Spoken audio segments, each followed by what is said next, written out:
Meu nome é George Matsas, eu sou professor do Instituto de Física Teórica, trabalho na interface entre relatividade geral e mecânica quântica.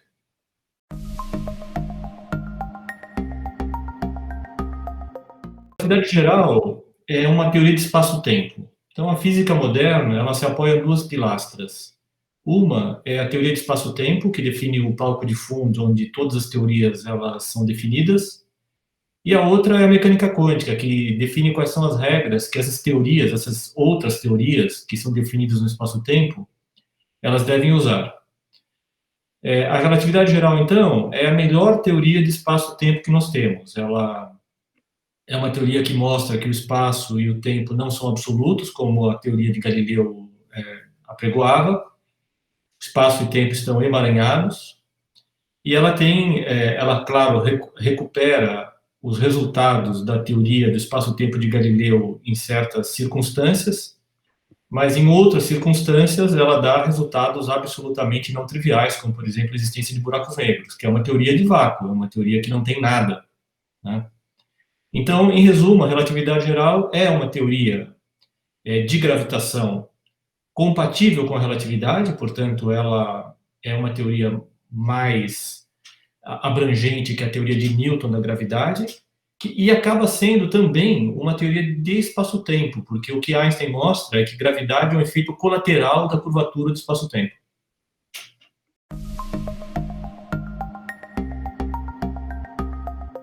A mecânica quântica é certamente uma questão, digamos, é um dos grandes desafios da física teórica. Não é o único, é um dos grandes desafios da física teórica, é o que tem durado por mais e mais tempo.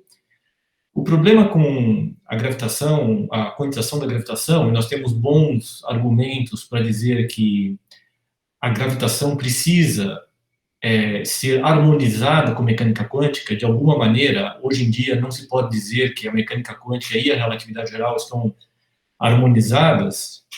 Então, essa harmonização da gravitação com a mecânica quântica, que já recebeu um nome, que é gravitação quântica, apesar do nome ser único, todos dizem a mesma coisa, alguns entendem por isso que nós temos que quantizar o espaço-tempo, outros entendem que o espaço-tempo não é o que deve ser quantizado, o que deve ser quantizado é o campo gravitacional, outros ainda vão achar que a gravidade é uma teoria emergente da quantização de outras teorias, é uma emergência clássica de campos quânticos, assim como a geladeira é uma emergência clássica de mecânica quântica, né?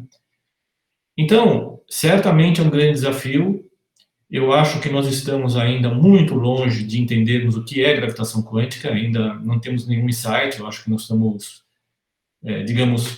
nós estamos no estágio, eu diria que nós estamos cometendo todos os possíveis erros antes de encontrar a teoria, mas estamos ainda no estágio de cometermos erros, né? Então, eu pessoalmente não sei se eu verei no tempo de minha vida uma teoria de gravitação quântica. Não sei, então, se ela será o próximo grande, digamos, avanço em gravitação. Muito provavelmente, antes disso, muitos resultados de precisão em relatividade geral aparecerão, né? Então, talvez antes disso a gente descubra o que é, por exemplo, matéria escura, né? Outro grande problema é o que seria a energia escura. A matéria escura é assim, a energia que domina o universo, a matéria formada daqueles elementos da tabela periódica respondem por menos de 5% da energia do universo. 95%, portanto, do que existe no universo é desconhecido. Uma parte dessa, pouco mais de 25%, está em forma de matéria escura, que é alguma matéria usual, do tipo, no sentido que é uma matéria que é atrativa gravitacionalmente, mas que nós não sabemos o que é, né? Muito bem, então os físicos de partículas acharam que o modelo padrão de partículas elementares deveria ser estendido para capturar novas partículas que responderiam por essa matéria escura, mas o LHC, até o momento, não tem indicado nada fora do modelo padrão. Então, mesmo assim, é uma física que eu acho que ela pode ser descoberta bastante, muito antes da gravitação quântica. E outra grande questão, eu diria, é o que é energia escura, que é a energia que domina o universo hoje em dia, que é responsável pela expansão do universo ser acelerada, né? Isso é tão estranho quanto você jogar uma pedra para cima e ela não só se afastar da Terra, mas ela se afastar de uma maneira acelerada. Quanto mais sobe, mais rápido ela sobe, né? Então, o que é isso? É simplesmente a necessidade de a gente mudar um pouquinho as equações de Einstein, introduzindo uma constante cosmológica, ou será que existe um efeito colateral de alguma coisa que nós já sabemos, né? Então, essas são questões que possivelmente venham antes de gravitação quântica, apesar de que gravitação quântica certamente é um grande problema, um grande desafio, o que seja.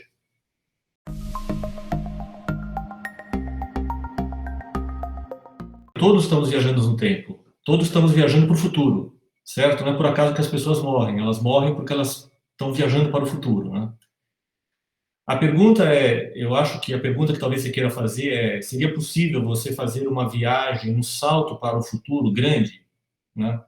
Por exemplo, seria possível eu conseguir uma máquina que me fizesse voltar aqui na Terra daqui a 10 mil anos no futuro, no tempo de minha vida? A resposta do ponto de vista conceitual, isso é trivial. O problema é do ponto de vista técnico. Do ponto de vista conceitual, basta que você consiga construir um foguete que consiga dar uma volta pelo espaço a uma velocidade próxima da luz por algum tempo. Quando você voltar, devido à dilatação temporal, seu relógio de pulso pode marcar uma viagem de um ano e aqui na Terra a Terra ter passado na agenda da Terra, digamos, na folhinha da Terra, 10 mil anos, né? O problema para isso é que a energia necessária para você poder colocar um foguete a essa velocidade é proibitiva. O que nós conseguimos fazer, no entanto, é colocar partículas elementares, né? Partículas elementares é muito mais fácil de você colocar a altas velocidades, porque como a massa é menor, é muito mais barato você acelerar essas partículas. E, de fato, quando você observa o tempo de decaimento de raios cósmicos com muitas altas energias, esses raios cósmicos eles desintegram mais lentamente quanto maior a energia, quanto maior a velocidade dele com relação à Terra, mais lentamente ele parece desintegrar com relação a nós, né?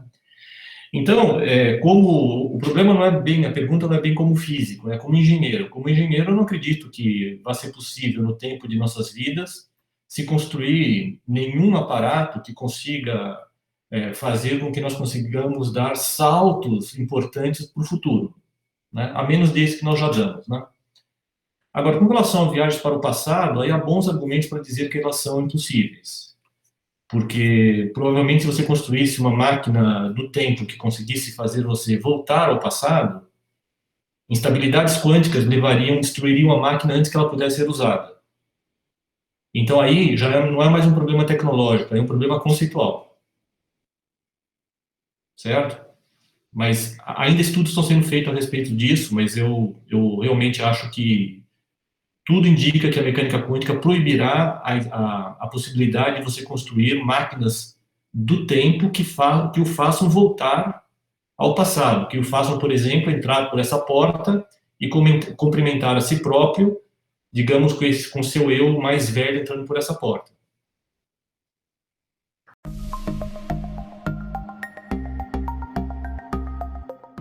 Se eu estivesse no Comitê Nobel, eu teria dado ele pela relatividade, né?